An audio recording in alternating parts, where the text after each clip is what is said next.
This one thing is quietly destroying your well-being, and here's the fix. Welcome to Health Elevated, a program dedicated to helping you live your healthiest life possible. I'm Dr. Fowers, and I co-host the program alongside Dr. David Hedges. Today, Karen Viziak joins us, a well-being consultant for Intermountain Health. Be sure to stick around for our segment 1 Minute for 1%, where Karen will, in about 1 minute, share something you can do to improve your health by 1%. We believe small improvements over time lead to amazing outcomes. Thank you for joining us.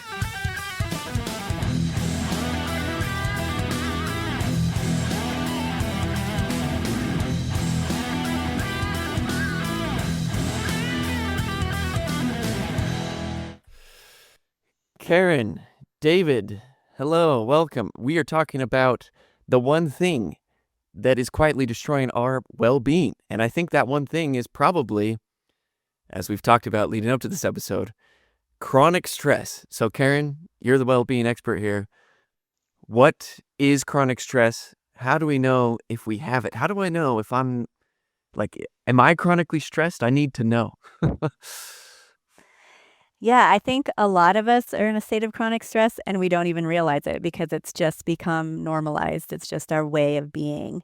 But chronic stress affects us physically. I mean, if you're having a lot of headaches or gastrointestinal issues or muscle tension, all of those things can be related to chronic stress. If you're finding that you're irritable, if you're having difficulty concentrating or focusing, if you're withdrawing from people, again, all signs of chronic stress. So signs of addiction can definitely be a way of trying to numb or avoid chronic stress. So excessive drinking, smoking, shopping, working, all of those things can be related to chronic stress as well. So when you said irritable, the first thing that came to my mind was, can 2-year-olds have chronic stress? When my 2-year-old hasn't slept very much, maybe that's a form of stress. Last night we had a funny experience because Absolutely. my almost 3-year-old son was he must have fallen asleep with his leg going straight up, and it fell asleep, and so he was having a hard time. It was funny. But yeah, Lack of sleep definitely lack of sleep, contributes to yeah. that. And then at one point, we put him back to bed. It was all calm, and then he's like, I need to take a shower. We're like, what? No, you don't. At this hour, you're supposed to be asleep. But I mean, I know that's kind of a funny example, but does chronic stress kind of cause us to not think as clearly as we probably would otherwise? I'm using my little 2-year-old as Absolutely. example, where he was a little dazed, probably because of lack of sleep, but isn't it more or less kind of like the same overall effect where we're just not what we usually are, or not what we should be when we're not No. chronically stressed? You're not operating at your best when you're in chronic stress, and that's why we look at it and how it impacts our well-being. If we look at the physiology of it, I like to talk about example of a zebra and a lion. So, because we're wired in a similar way. So say this zebra is just walking through the savannah, having a great day, and suddenly she sees a lion. And what's going to happen is we have this little part called the amygdala in our lower brain, in our survival brain. And the amygdala, when it sees this, what it perceives as a threat, the lion, is going to activate our sympathetic nervous system and send us into fight, flight, or freeze mode. So the zebra is either going to fight the lion, which probably isn't going to end well, but the zebra will have all this adrenaline and cortisol and everything running through it. So it may flee and run as fast as she possibly can, or she may freeze. She may just stiffen up, fall over, play dead, and hope that the lion goes away. If that works, if the lion does go away, the zebra will stand up, she'll shake herself off and kind of get rid of all that cortisol and adrenaline, and then go on with her day. We're wired much the same way. The difference is most of our stresses are not physical or fleeting. So we have little stresses, little things like your kid keeping you up in the middle of the night, and then traffic slowing you down, and then something with your boss at work. And so all these little stressors pile up our amygdala is perceiving these as threats, our lower brain is taking over, and we're in fight, flight, or freeze, possibly in kind of a low level threat mode all day. And the problem with our lower brain dominating is that we can't access the parts of our brain responsible for compassion or rational thought. And those are really two very important things to functioning optimally. Yeah. I have a quick question, Rylan. So when you describe kind of the symptoms of chronic stress, in my mind, that triggered that there's a lot of overlap between chronic stress and a lot of generalized anxiety disorders. I guess generalized anxiety disorders is a diagnosis, but a lot of the anxiety classification of disorders. Would you consider chronic stress to be related to a lot of anxiety disorders? Yeah, absolutely. And chronic stress can trigger anxiety for sure. So, yeah, there's definitely a direct Hmm. correlation and a lot of similar reactions in your brain as well. Interesting. The scariest word for me in all this is because I think everyone understands that some level of stress is really good, but the word chronic, it's a little scary because Mhm. when things are chronically bad, then you start getting into, potentially chronic diseases. Your life expectancy goes down. It's like you're, I don't know, if you have like a car, an engine, and it has some kind of problem, you just like never do anything about it. It just keeps causing that, or like just over time is going to cause something terrible down the road. But for now, it's just like kind of a minor problem, you know? So I've kind of been curious about this and want to get both of your thoughts. Like, I mean, how much of chronic disease could be related to, or sorry, how much could chronic stress be related to chronic diseases like cancer, for example, or Alzheimer's, or any of these things? Like, if we reduce our chronic stress level, like if everyone in the United States just no longer became chronically stressed, would we see an impact on cancer rates, on cardiovascular crises, or things like that? Karen, and then David, I want to hear your thoughts too. Yeah, I think we would, absolutely. I mean, chronic stress is linked to most major diseases that we hear about. And like I said, I think most of our society is in some low level of chronic stress. And we can get into this a little bit more too after we hear from David. But I think just finding ways to kind of break that stress cycle and give yourself little periods of relief can help so that you're not constantly in this chronic stress. We talk about the window of tolerance where stress and trauma kind of shrink this window, and this is where you're functioning optimally. And if something happens that causes you to be hyper aroused or hypo aroused and trigger that amygdala, it's hard to get back in that window of tolerance. So there are little things you can do to widen that window of tolerance so that you're not constantly going into that harmful state. But what do you think, David? Well, it's an interesting question. First of all, so I think stress. I think it's kind of like when we talk about, like in a fight or flight situation, acute stress can be a very, very good thing. It can get you out of a situation, out of a bad situation. So acute stress is very, very good. Chronic stress, and I guess what that does is that releases that cortisol that Karen talks about. And cortisol is a signaling molecule, goes throughout the body, triggers all of these downstream cascades. I'm sorry, my own bias here. I like molecular disease, and so I tend to default to that. So we'll talk a little bit about that. But then chronic stress, that means that cortisol is at just a constantly high level, whereas it's designed to be a fleeting response. And so we're having those downstream cascades happening chronically, and that is bad. That's not good. That's not how our physiology is designed to function.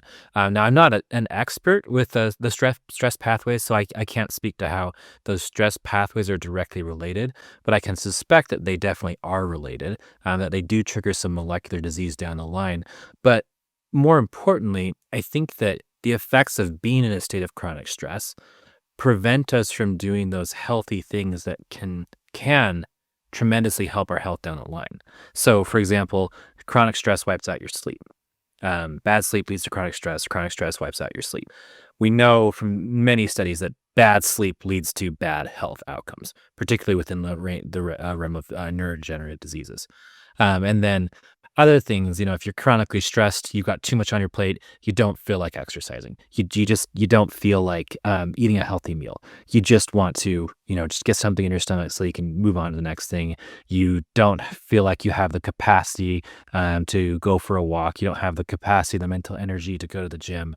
And those things you're wiping out your healthy habits. And that probably, I would suspect, to me, my guess would be that those effects, so the behavioral effects and the habit effects of chronic stress, are probably have a bigger effect on your overall chronic disease down the line than the stress pathways themselves. But that's just what I would guess. So more indirect Interesting. than direct. Yeah, I think that makes a lot of sense. I mean, all the self-care goes down the drain when you're in this chronically stressed state. And like you said, nutrition, sleep, exercise, all of those things kind of go out the window. And you're not thinking rationally and not thinking, maybe this isn't Mm. such a good idea.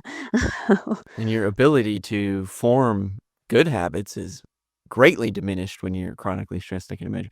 But real quick, is this like a new problem? Is this like a modern age problem for humans? Do we see this in the animal kingdom as well? I mean, you talked about the zebra, but that was more of like an acute, like, is there chronic stress in the animal kingdom? Like, or like people back in the day, were they not chronically stressed? It's just like, social media, I don't know, modern day problems that have suddenly crept up that now we're all chronically stressed because we have to work 9 to 5 jobs. I don't know. I don't know. Any thoughts there?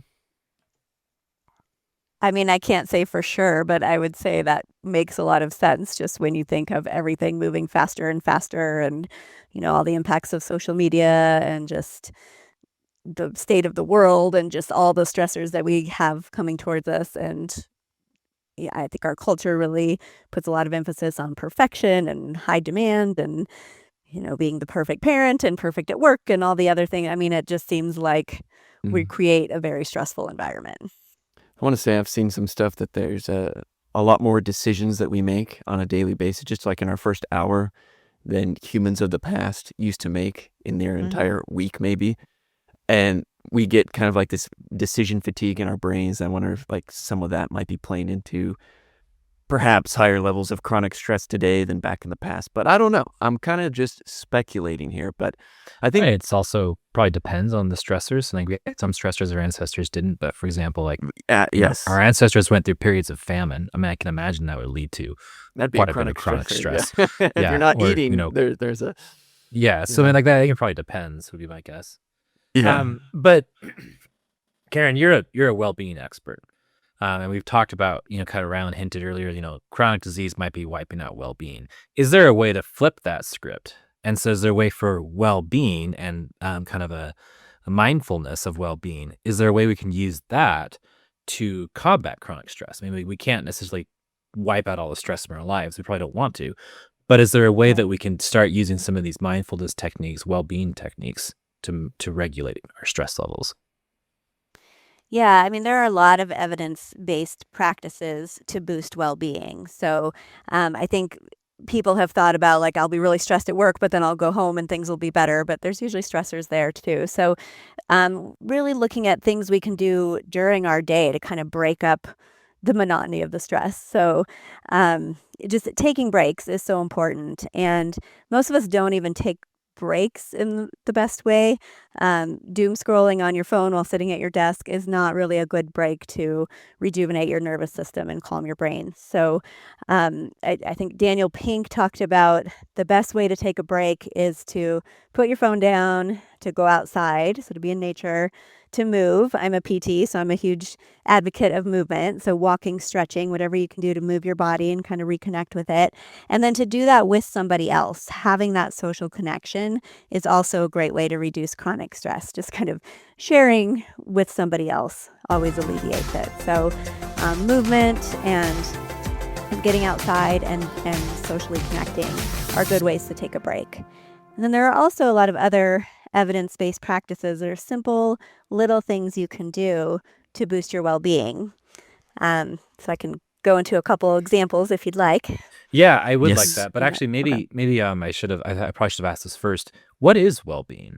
I mean, we've talked about it. Maybe you could just Good level question, set. yeah. Like, what is this concept? I mean, we've Sure, all talked sure. about it. Yeah, it's a good question, and we probably should define that first. So, I think well-being is being able to function optimally and having your needs met. And I think a lot of times, there's a lot of positive psychology involved in the study of well-being. So I think it can be misconstrued as if I'm if I have good well-being, then I'm positive all the time and everything is sunshine and rainbows and I'm like building people up all the time. And that is not accurate because there's toxic positivity and there's where we can be suppressing our feelings and just shoving them down and acting like everything's great. And not only is that hampering my well-being, but it's probably impacting your well-being in a negative way too. If I'm not validating your feelings, if you're upset about something and I'm like, well, at least you got your health, that's not really validating what matters to you either. So there's so many components of well-being, just like, are you aligned with your values and your purpose and living a meaningful life? And so you do want to look at positive, but it's also acknowledging the bad. So it's sort of finding that balance between acknowledging the bad and good in life. We all have a negativity bias, so it's just human nature to kind of look for the bad things and solve problems. And again, that's kind of an evolutionary thing. So we're going to have that negativity bias, and we do want to mix that with some positivity. But again, it's acknowledging both of those. So I can be like, this was really hard, and I got to have time to have lunch today, and this was also very challenging, and I got to connect with a friend. So what you focus on expands. So kind of having that balance of intermixing the positive with the challenges in life.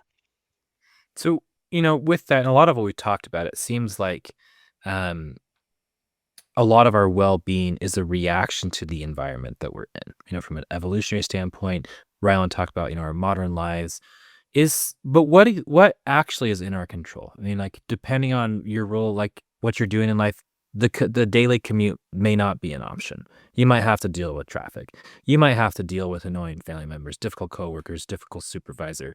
These things may not necessarily be something we have control over, but what do we have control over? Like, is that does that mean like we don't like our boss? If our boss stresses out our day, does that mean that our well-being is just shot and we just have to accept that? Yeah, good question. I mean, it is important to look at our circle of control. These are the things we can control, because if we're always focusing on the things that are out of our control, that's going to make us really stressed too, because we'll feel powerless. Our biggest thing that we can control is our response to all these challenges. So we can control how we respond as things happen to us, or sometimes even as they happen for us, is kind of a good way to think of it too. Like, what am I learning from this? This is really hard, but what am I getting out of it? Is this a growth opportunity for me? So looking at things from that perspective too. And so I think your response and how you make the most of your time are the things you have the most control over. So in that way, is it possible for us to, in a way, by just being deliberate, can we architect our well-being in whatever situation we're in, where we can, take stock of our responses, take stock of what, the triggers are, and is that a possibility? I think so. I mean, it's not easy. We need to be intentional about it and aware of it. There's all the work by Viktor Frankl that people always talk about, is there's that space between stimulus and response, and he was in a concentration camp and he made the best of it. And that's an extreme example, obviously. But I think we do have the power to make those choices. And then you mentioned some you had some examples of actual things we can do. Do you want to get into those now? Yeah, sure. That'd be great. So, these are evidence-based practices. There's the gratitude, which I'm sure you've heard a lot about, and sometimes people kind of roll their eyes at gratitude, and sometimes it's really hard to think about things to be Thanksgiving grateful time. for. Yeah, I'm just kidding. Yeah. Yes. But there has been a lot of research on the benefits of gratitude in boosting happiness and decreasing depression. They did a study out of Duke in 2019 on healthcare workers, and they had them write down 3 good things that happened to them every day for 15 days, and that was it. And then a month later, they measured and found that they had decreased depression and emotional exhaustion and boosts in happiness. They still had those same effects 6 months later and even 12 months later. So most likely they changed their outlook and continued doing that in some way, shape, or form. So even just thinking of 3 good things, I think it's even more powerful when you share those 3 good things with somebody else. We would do that where we'd go around the dinner table and our family and say 3 good things that happened. I work in hospital environments, so I Sometimes we start safety huddles with everybody sharing, even one good thing. I mean, that's better than nothing. So just kind of having that gratitude again, shifting your perspective from all the bad things that are happening and remembering that there are some good things to sprinkle in there too. I have another example if you'd like. Yes. Yeah, please. Of Okay. course. Self-compassion is another big one too. So, and this is something I thought was really cheesy when I first learned about it, but there are like over 7,000 studies supporting its benefits. And what self-compassion really is just being kind to yourself. So noticing the inner dialogue. Most of us are really mean to ourselves when we make a mistake and just think how stupid we are and beat ourselves up. And that's not helpful. And they've actually shown that practicing self-compassion can boost oxytocin, which helps to decrease stress and suppress that cortisol. So components of self-compassion, like if just to have a self-compassion moment, you just take a moment to think about something you're struggling with. You recognize that you are struggling with it because a lot of times we don't even take the time to acknowledge that. You recognize that this is part of common humanity, that lots of other people are probably struggling with something similar. And then you tell yourself that I'm doing the best that I can right now. The other component of self-compassion is supportive touch. So this is the part that they've noticed really helps to reduce cortisol, is if you spend 20 seconds a day doing supportive touch. So this can be just putting your hands over your heart. It can be giving yourself a hug. It can be cupping one hand in the other, or even just like stroking your own arms. So nobody knows what you're doing, but it Come can on, be David, a try way you can kind of I'm gonna um, short stoop my hands. calm your nervous system and help regulate it.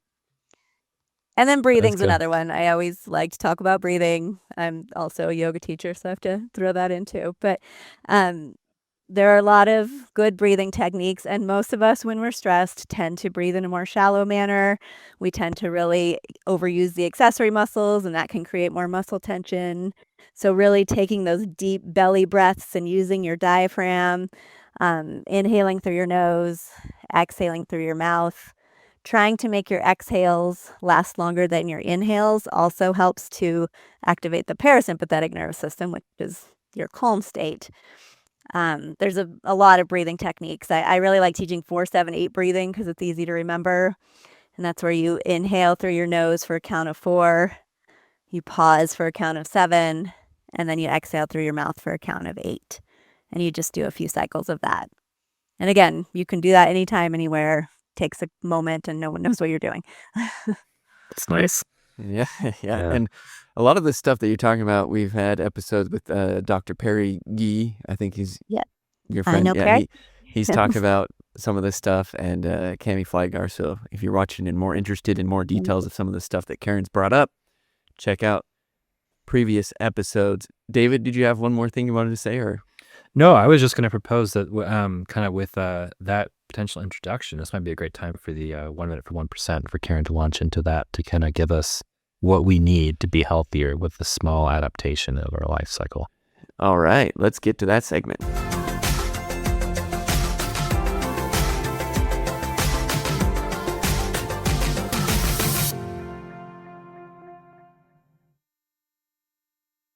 Okay, so a lot of self-help advice involves adding something to your checklist, something else to do to improve your well-being.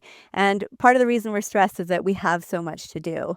So what I propose is not changing what you're doing, but how you're doing it. For example, we all wash our hands, hopefully several times a day. So next time you wash your hands, just take a moment to really feel the sensation of the water over your skin, the temperature of the water. Take a moment to let your shoulders drop away from your ears and feel your feet on the floor. Maybe take a few of those deep breaths that we talked about with the longer exhales. And that gives you an opportunity to connect with your body, to calm down your nervous system, to stop ruminating on whatever just happened or worrying about what might happen in the future. Another time you could do this is a transition, like when you're going from one room to the next. Take a moment before you walk into the room. Take your hands, spread out your fingers, and press your palm against the door frame. Feel that connection. Again, feel your feet on the floor. Lift your chest and lengthen your spine. Take a breath or two. Let go of what just happened and step into your next encounter.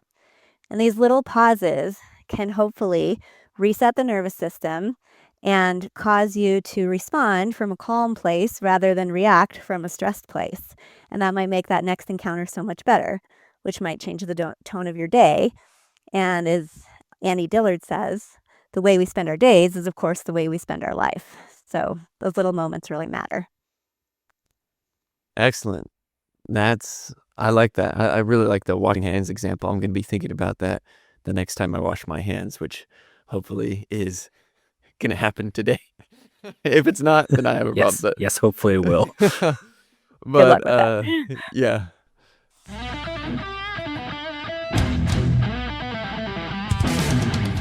Thank you for tuning in to Health Elevated. If you liked what you heard, please give us a thumbs up or positive review. We'd love to hear from you. Let us know what you think by leaving a comment. Check out the Health Elevated podcast on your favorite streaming platform.